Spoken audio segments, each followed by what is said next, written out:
Et bonjour à tous, et très heureux de vous retrouver pour cette nouvelle vidéo sur un animé japonais, série donc sur les vidéos de semaine 2. Violet Evergarden étant terminé, on va donc évidemment changer d'animé, et comme je l'avais annoncé, on va parler d'un animé classique de la fin des années 2000, qui a eu un reboot assez récemment en avril 2024. Il s'agit de la romance iconique de Spice and Wolf. Alors, déjà, il faut savoir que pour les deux parties de série, sachant qu'il y a donc une première saison, puis une seconde avec des OAV complémentaires, plus le reboot qui est plus long. Donc le reboot fait 25 épisodes et je crois qu'il a été fini il y a quelques semaines. Donc voilà, c'est tout frais. Mais je précise bien que c'est un reboot et pas un remake, ce qui n'est pas la même chose. Un remake voudrait refaire exactement la même chose et juste moderniser le truc. Mais un reboot veut remplacer des éléments et des thématiques de la série. Alors ne vous attendez pas que Space Wolf est devenu un animé de fantasy bagarre ou je sais pas quoi, ou un truc de SF avec des robots. Non, évidemment, mais on a changé quelques petits trucs. Bien que je sois énormément curieux, évidemment, sur la saison 2 qui a été annoncée déjà, sortir probablement l'année prochaine, peut-être même fin 2025, on verra. Peut-être, ouais, je pense fin 2025 plutôt. On verra ce que ça donne, évidemment, parce que forcément, c'est une série qu'on attend d'avoir la suite. Parce que pour le moment, on n'est pas allé tellement plus loin que ce que la série originale de 2008-2009 nous avait proposé. Alors du coup, on pourrait dire, ouais, mais ça sert à rien, sachant qu'il y a eu un light novel qui ne s'est pas arrêté en 2009 et qui est même encore en cours, et on en reparlera tout à l'heure. Donc forcément, on s'attendait en 2024 que Spice and Wolf revienne pour adapter la suite de l'histoire. Parce que cette histoire va justement beaucoup continuer. L'auteur de ce light novel, c'est Isuna Asekura. Alors Isuna Asekura, on va pas se mentir, c'est un auteur qui n'est pas très connu, mis à part, évidemment, pour Spice and Wolf. On n'a quasiment rien sur lui. En fait, limite, sa carrière se résume à être créateur de Spice and Wolf. Alors, vous me direz, Eiichiro Oda, pour One Piece, c'est un peu pareil. Bon, après, One Piece, c'est pas le même calibre, hein. C'est un calibre qui est un peu au-dessus et ça a pris beaucoup plus de temps. Mais Yusuda Asekura a commencé, du coup, le light novel le 10 février 2006 et c'est toujours en cours avec actuellement 24 volumes. Il a écrit également un manga complémentaire qui est plus dans le genre seinen entre 2007 et 2018. Il en a fait 16 volumes, donc ça, pour le coup, c'est terminé. En plus, évidemment, des adaptations animées où Asekura a pu donner son mot à dire. Mais donc, effectivement, bah, le manga, enfin, le light novel plutôt, on va le considérer lui, était pas vraiment fini au moment où la série s'est lancée en 2008. Donc, forcément, il y avait encore beaucoup de choses à raconter pour Asekura dans son histoire romantique. C'est donc le studio Imagine qui va s'occuper de la saison 1 et sur le réalisateur Takeo Takahashi qui va réaliser l'entièreté de la série, y compris de la série de 2024, donc les deux saisons, alors sachant qu'on va changer de studio d'animation entre les deux saisons, les OAV, etc. C'est Takeo Takahashi qui va réaliser l'entièreté de tout ça. La saison 1 est diffusée du 9 janvier au 26 mars 2008 en 13 épisodes du coup, et donc c'est une série qui va nous intéresser pour un seul point. Et c'est ça qui est très fort avec Space and Wolf, c'est que c'est l'une des très rares séries d'animation qui n'a que un seul point d'intérêt majeur, et quand je dis un seul, c'est vraiment un seul, mais pourtant, c'est pas un mauvais animé. Parce qu'en général, un animé qui va t'avoir qu'un seul point d'attraction, qui va t'intéresser et qui aura qu'une seule chose à te dire, bah, finalement, on s'attend à pas grand chose, quoi. On tourne vite en rond. Et c'est effectivement dans ce genre d'histoire que Monsieur Asekura, qui a écrit le light novel, s'exposait directement en écrivant son histoire. Alors attention, je dis pas qu'il se passe rien dans Spice and Wolf, mis à part le point qui va nous intéresser. Et quel est ce point qui nous intéresse? C'est évidemment la romance entre Holo et Lorenz, les deux personnages principaux. Le truc évidemment qui est un peu dommage avec ça, c'est que la puissance du couple Holo et Lorenz est tellement importante dans un anime comme Space and Wolf et sa façon dont l'histoire est construite, que les autres personnages, en fait, on a un peu du mal à les comprendre, on a du mal à les apprécier, comme par exemple Chloé. Chloé, pour le coup, qui est une espèce une amoureuse qui s'avoue pas elle-même envers Lorenz, enfin voilà, elle a des petits sentiments, mais elle considère plutôt comme un ami, elle admet pas ce qu'elle a au fond d'elle. Bah, ça, c'est un personnage qui a été rajouté dans l'animé, c'est pas un personnage ou en tout cas qui n'était pas présent aussi fréquemment dans le light novel. Et du coup, Chloé, c'est un personnage qui a vraiment été rajouté par les réalisateurs de la série, et donc par conséquent, on a essayé de rajouter quelque chose, mais Chloé, personnellement, c'est un personnage qui m'a pas vraiment pris. Et finalement, je vous dis à tel point, je n'ai même pas eu l'intérêt pour moi de noter d'autres choses qui ne concernent pas le binôme Hollow et Lawrence.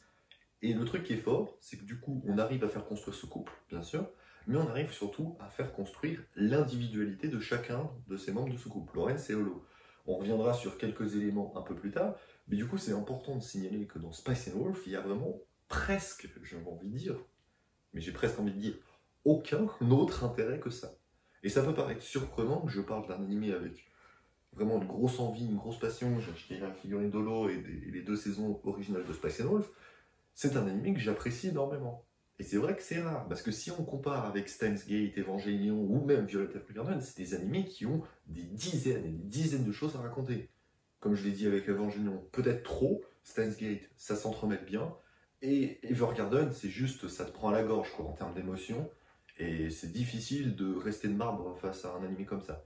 Bah, Spice and Wolf, c'est pas du tout dans l'esprit de ça. C'est un animé qui se veut simple et Isuna Asekura, quand il a écrit son light novel, il n'a pas voulu créer une histoire loufoque, what the fuck, avec beaucoup trop de rebondissements. Il a voulu créer vraiment l'un des mangas les plus, enfin, light novel si vous préférez, les plus simples qui ont jamais été écrits. Et dire simple sur un animé, sur une œuvre, ça peut paraître une critique négative. Et en général, ça l'est. Quand je critique une œuvre et je dis qu'elle est simple, en général, c'est pas un compliment. Et pourtant, pour Spice and Wolf, on n'arrive pas à la critiquer négativement. Pourquoi? Parce que même si elle a qu'un seul point d'intérêt, ce point d'intérêt, comme je l'ai dit et déjà expliqué, il est en béton armé. Et franchement, c'est pas un petit point de rien du tout, c'est pas juste un tout petit truc qu'on peut s'accrocher. Non, c'est le cœur battant de toute l'histoire. Mais du coup, effectivement, le côté négatif, c'est que si tu regardes autre chose et que t'es pas intéressé par la romance et comment elle est construite entre Hollow et Lawrence, parce qu'évidemment, il y a plusieurs types de romances dans l'animation japonaise, si t'aimes pas ce type de romance, un peu voyage initiatique, si t'es pas trop dans le délire des Ghibli, par exemple, qui ont peu une idée de ça, quoique Spice and Wolf est beaucoup plus appuyé sur la romance, et bah finalement, tu vas te faire chier. Globalement, si t'aimes pas les romances comme ça, si t'es plutôt fan de fantasy, d'action ou de science-fiction, bon, mais même juste d'action, de bagarre, un petit peu de temps en temps, qui n'empêche pas le développement d'une romance, euh, bah c'est clair que tu vas te faire chier. C'est évident. Et pourtant, même si vous êtes grand fan de fantasy, je vous recommande grandement un anime comme Space and Wolf, parce que pour moi, c'est l'une des meilleures romances qui ont été jamais écrites. Après les 2 OAV, le 30 mai 2008 et le 30 avril 2009, qui sont du coup l'OAV complémentaire de la saison 1, puis l'OAV introducteur de la saison 2, et bien, entre le 9 juillet et le 24 septembre 2009, on va avoir la saison 2 qui va être, elle, en 12 épisodes. Donc on a 13 plus 1 pour la saison 1, et pour la saison 2, on a 1 plus 12, venant dans ce sens-là. Et donc, à partir de la deuxième OAV et donc de la saison 2, on change de studio. Et on va chez Brainsbase. Alors voilà, c'est pas des studios d'animation très très connus. Brainsbase, c'est pas très connu non. Imagine, c'est vraiment assez faible comme studio, mais Brainsbase, c'est pas forcément un truc qui vous parle de nom. Mais si je vous dis Durarara, bah Durarara, c'est un animé qui a été fait par Brainsbase. Du coup, c'est un animé c'est un To Your Eternity aussi. Donc c'est un studio d'animation qui a une petite réputation, qui a fait quelques bons animés, notamment donc Space and Wolf saison 2, mais aussi Durarara en 2010. Et Durarara, je pense honnêtement, c'est l'un des meilleurs animés du début de la décennie 2010. Mais bon, peu importe, on n'est pas là pour parler de cet animé. Et ensuite, donc, il va y avoir cette grande pause qui s'arrête en 2009, du coup, jusqu'en 2024, et la reprise de l'animé, mais pas une reprise, mais un reboot total. Et je suis du coup en très grande curiosité pour voir ce que le studio passionné, et je me méfie un petit peu du studio passionné, à cause de la scène de début de Spice and Wolf, parce que le studio passionné est habitué à faire du harem et du hentai. Il y a beaucoup de hentai chez Passionné. Notamment, ils avaient donné aussi, ils étaient présents sur High School DxD, je crois, je suis pas sûr de ça. Mais enfin voilà, c'était, si tu regardes tout ce que Passionné avait fait, c'est pas trop des animés de romance bien écrits, avec des persos féminins dans leur intégrité, voilà, c'est pas trop le délire de Passionné. Donc c'est vrai que j'avais des grosses craintes sur un animé comme ça, qui soit réalisé, qu'un reboot soit réalisé par un studio comme ça. je me suis trompé et c'était plutôt pas mal en vrai.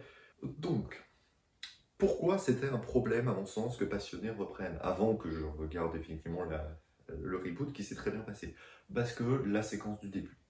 Alors, la séquence du début, et c'est peut-être la seule séquence que je vais développer dans l'entièreté de Spice and Wolf, parce que Spice and Wolf, les séquences, c'est plutôt des enjeux économiques qui sont pas forcément très intéressants, et la complicité entre Lorenz et Holo qui vont leur permettre de se sortir de chaque situation.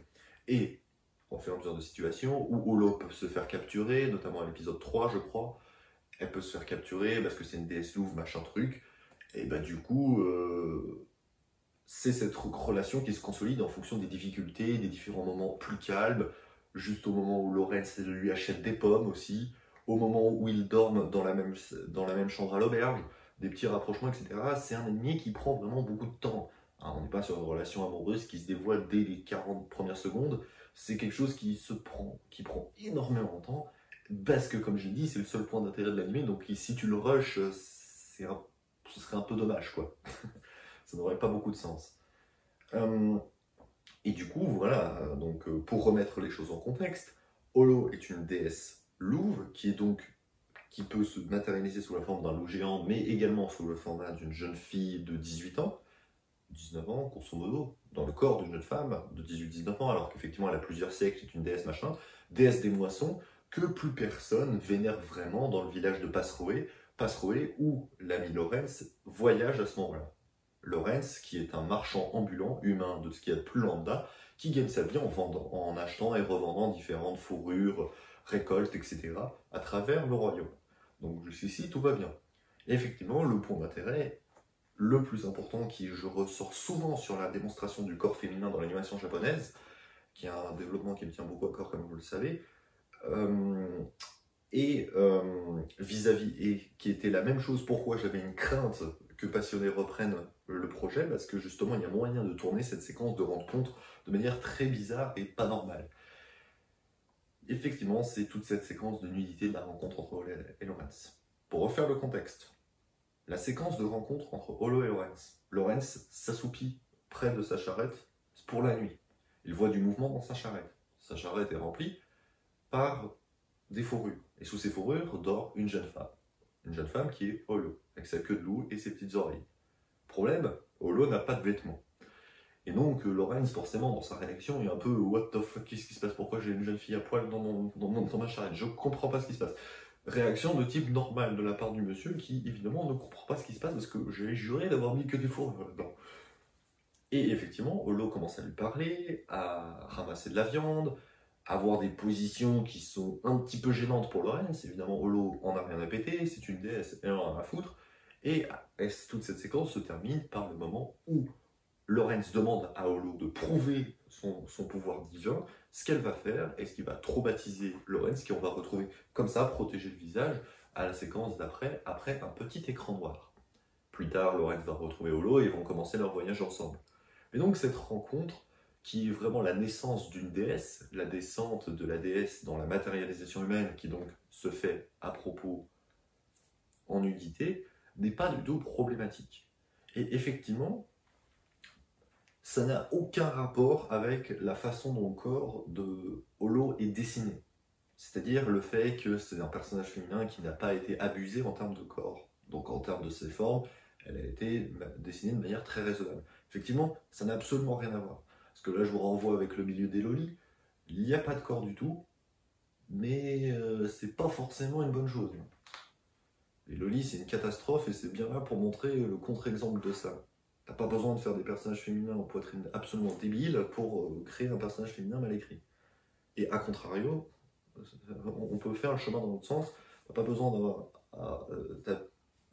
un personnage sans corps pour faire un bon personnage féminin. Je vous renvoie à Your Forger de Spy X Family. Il y a largement moyen de faire des conneries avec ça, mais les réalisateurs de Spy X Family ne l'ont pas fait. Pourquoi? Parce que l'anime n'est pas du tout dans cet esprit-là, et donc on en revient à la fameuse phrase, c'est pas la taille qui compte, c'est comment tu l'utilises. Et ben oui, bah, ça marche dans ce contexte, exactement pareil. Le truc, évidemment, c'est que le fait ce qui rend cette séquence absolument pas dégueulasse ou malsaine, etc., c'est juste la façon dont Holo est faite, est dessinée, mais pas dans son corps, mais plutôt dans le reflet qu'elle renvoie par rapport à son corps. C'est-à-dire, elle est blanche, elle renvoie une lueur, une lumière dans cette nuit, elle est pure, elle est innocente, il n'y a aucune ambition perverse de la part de Holo elle-même, mais également de Lawrence. Ça, c'est très important, effectivement, parce que les réalisateurs auraient pu décider de faire un Lawrence qui serait un petit peu... qu'aurait le regard un peu mal placé. Ils auraient pu faire ça, mais ils l'ont pas fait. Et ça, c'est un choix qui est vraiment très important et qui est évidemment fidèle au light novel. Et du coup, c'est quelque chose qui est très important. C'est un détail qui compte beaucoup. Et moi, j'ai jamais été gêné par ça. Ce que je veux dire, c'est que si on met en parallèle avec des séquences de gros fanservice, comme par exemple dans Fire Force ou dans Fairy Tail, bah, ou même dans Food Wars, si vous préférez. Oh tiens, triple F, Fire Force, Food Wars, Fairy Tail. Et ben, les séquences de fanservice, en général, dans le visuel de ce que tu vois concrètement face à l'écran, et ben, il y a assez peu de nudité. Et quand il y en a, ça dure en général 1 ou 2 plans maximum. Dans Fire Force, quand il y a des séquences de nudité, on voit littéralement le personnage pendant 1 seconde et demie. Même pas plus. Cette séquence de nudité entre Holo et Lawrence dure pas moins de 6 minutes. 6 minutes. Alors, certes, tous les plans dans ces 6 minutes ne sont pas fixés sur Holo, il y a aussi des plans sur Lawrence et sur les décors aux alentours. Donc effectivement, on ne fait pas 6 minutes focus sur la poitrine de Holo, effectivement, sinon là, ce serait bizarre. Donc effectivement, là aussi, c'est pas une question de longueur, c'est une question de contexte, de comment ça arrive et surtout de la réaction des personnages. Est-ce que la façon dont la nudité arrive est logique? Oui. Est-ce qu'il y a une gêne quelconque et une ambition perverse de la part des réalisateurs derrière? Non. Donc c'est bon. Ce serait comme accuser Monsieur Hayao Miyazaki d'être un gros pervers juste parce qu'il a dessiné Nausicaa dans un bain, dans son manga, au milieu du tome 7. Ah oui, si vous n'avez pas lu le manga de Nausicaa, bah vous saurez qu'Hayao Miyazaki, oui, a dessiné un de ses personnages féminins nus. C'est pendant une seule page. Et moi, je relève souvent ce truc, pas parce que j'aime les filles à poil, non, c'est pas comme ça que ça marche, c'est plutôt, j'aime montrer que les grands hommes ne sont pas forcément interdits de faire ce genre de choses, tant qu'évidemment il y a quelque chose en béton armé derrière. Effectivement, tu peux pas faire ça juste en mode c'est rigolo, comme beaucoup le font dans les ichi et les harems. Ça, effectivement, ça n'a aucun sens, et ça, c'est quelque chose que je critique grandement. Évidemment, il faut qu'il y ait un contexte. Alors après, est-ce qu'un contexte peut justifier n'importe quelle forme de fanservice? Non plus. C'est un espèce d'équilibre qui est un peu indéfinissable. Et je trouve que la séquence d'Holo et de Lawrence le montre parfaitement dans cette rencontre.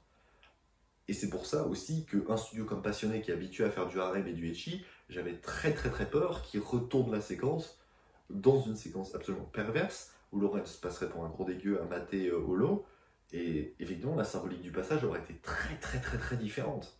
Et là, ça aurait été dramatique, parce que c'est le point d'ancrage, c'est le point de rencontre, et effectivement, un peu cette gêne de Lawrence, il va un peu rester en lui pendant quelques épisodes, mais assez vite il va se dissiper, parce qu'il va y avoir une relation, un amour qui va naître. Est-ce que Lawrence est tombé amoureux du corps ou de la personnalité? En fait, on ne sait pas. Et c'est ça qui est assez rigolo. C'est que, en fait, Lawrence, on ne sait pas pourquoi il est tombé amoureux d'Holo, il n'explique jamais vraiment pourquoi, et en fait, on n'en a rien à foutre. Pourquoi? Parce que Holo est aux côtés de Lawrence et l'aime aussi. Et il y a un espèce de contact, un espèce de truc qui fonctionne bien entre les deux, et indépendamment de tout ce qu'il peut y avoir, leur âge, leur histoire, etc., et leur rencontre, en fait, on s'en fout parce que la relation, elle est pure, elle est belle, en fait, entre ces deux, qui font que se découvrir au fur et à mesure que l'histoire avance. Et plus on va vers la fin, et plus, en fait, on est consolidé, en fait, dans cette idée que cette relation est indestructible. D'ailleurs, si vous avez lu le light novel, bah, je dirais pas jusqu'au bout parce qu'il n'est pas fini, et bah, on en arrive à un mariage à un moment donné. Mais ça arrive très tard, très tard. c'est pas au moment où l'anime existait. Donc, enfin la première version. Peut-être qu'on aura ce mariage en version animation dans les séquences de la saison 2, je l'espère. On verra bien ce qu'on nous réserve dans l'adaptation future de peut-être le reste de la série des light novels. Si elle se termine un jour, mais pour l'instant ça n'en prend pas le choix. Après on a une publication par année en général, un tome par année, hein. C'est pas un rythme de fou, mais bon, c'est important de le signaler. Donc voilà, pour moi c'est très important de signaler en fait la pureté d'une relation comme Hollow et Lorenz, qui est pour moi l'un des couples les plus intéressants de l'animation japonaise, peut-être pas le plus intéressant, mais il y a quelque chose quand même qui fait qu'il le rend spécial. Mais ce qui le rend le plus spécial, c'est d'être dans un couple très fort, iconique, dans un animé où fondamentalement à côté de ça, il se passe rien. A contrario, si on parle par exemple de Your Lie in April, qui est aussi une romance absolument dévastatrice de 2016, magnifique, et ben, bien que la romance, effectivement, et l'histoire d'amour un peu dramatique qu'il y a derrière et prend le plus de place dans l'animé, et c'est ça le point central, et ben il n'y a pas rien à côté. On parle quand même de la musicale et également des triangles amoureux, des choses un peu liées à la romance, vous me direz, et pour le triangle amoureux, mais pour le milieu musical, c'est un contexte qui va déborder de la romance. Et effectivement, on parle pas, quand on parle de musique dans Your Lie in April, on parle pas forcément d'une histoire d'amour. C'est pas forcément l'un avec l'autre. Alors que finalement, il y a, dans le contexte de Spice and Wolf, tous les trucs liés à la monnaie, les valeurs, etc., des choses qu'on s'en fout, et même l'auteur semble en avoir rien à péter de ça, parce que c'est toujours utile à une espèce, je dirais, de guet-apens qui pourrait arriver à Hollow ou Lorenz, qui vont finalement les faire se rapprocher derrière. Donc en fait, toutes les péripéties autres que le rapprochement amoureux va servir au rapprochement amoureux. Donc c'est pour ça qu'on en arrive vite au rapprochement amoureux de toute façon dans un anime comme Space and Wolf. Et donc dans un anime comme Space and Wolf, qui n'a que ça comme intérêt, c'est assez curieux de voir que cet anime finalement me plaît énormément. Parce que j'aurais pu dire, ouais, bah finalement, à part la romance, il n'y a rien, du coup, c'est de la merde. Mais pas du tout. Parce que c'est l'une des plus belles romances que j'ai jamais vues. Et c'est pour ça que je la recommande évidemment. Et c'est vrai que là, je vais pas beaucoup parler de la saison 2, parce que finalement, pour moi, on en arrive vite aux mêmes conclusions. Et dans l'analyse que j'ai d'un peu de cet anime, qui est finalement assez courte, hein, il n'y a pas grand chose à dire, hein, juste à admirer, quoi. Donc finalement, je pense, et je viens de prendre la décision maintenant, je pense que je vais pas faire de vidéo en fait finalement sur la version 2024. Peut-être que sur la saison 2 j'en ferai, mais là j'en ai déjà parlé, et dire que finalement, à part des petits changements scénaristiques qu'il va y avoir, bah, c'est des changements scénaristiques que j'ai pas envie de développer parce qu'il faudrait s'arrêter sur chaque épisode, et du coup ça m'intéresse pas trop parce que c'est plus ce que je cherche à faire à travers ces vidéos. Plus comme ce que j'avais fait sur Evangelion Steins Gate, ça je cherche plus à le faire, du coup je préfère aller vite, quitte à ne pas tout dire pour vous laisser découvrir, mais je pense avoir très bien résumé l'univers entier de Spice and Wolf, et j'ai déjà parlé en fait de ma problématique que j'avais avant de découvrir l'animé de 2024. Donc ça je vous laisserai voir. Si évidemment ça vous intéresse, et si vous ne connaissez pas Spice and Wolf déjà. Donc j'annonce déjà, dans 3 semaines, pour la prochaine vidéo sur un animé, on parlera d'une autre œuvre. Donc Spice and Wolf c'est déjà terminé parce que pour moi en fait je me rends compte que j'ai pas tant de trucs à vous dire de plus en fait sur la version 2024, à part des détails scénaristiques et expliquer ce qui se passe dans certaines scènes comme je viens de le faire pour la séquence de début. Mais la séquence de début c'est pas trop grave, c'est la séquence de début, mais après quand c'est au milieu c'est un peu chiant.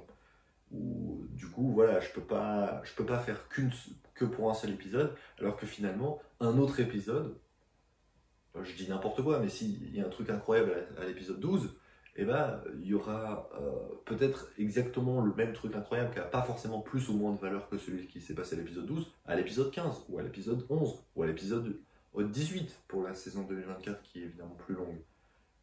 Donc finalement, à part, soit je décide de m'arrêter là et c'est ce que je vais faire, ou soit je fais un détail de tout l'animé, mais j'ai pas envie de le faire, j'ai plus envie de faire ce genre de truc. Donc c'est pour ça qu'on va vite passer à un autre animé à partir du coup de dans 3 semaines. Mais d'abord, évidemment la semaine prochaine, on se retrouvera pour Japanimpedia épisode 3, et Japanimpedia ce sera donc sur la fameuse, pour moi, plus grande auteure de manga de tous les temps. Auteur, je précise évidemment. Et sur ce, je vous dis, à plus tout le monde.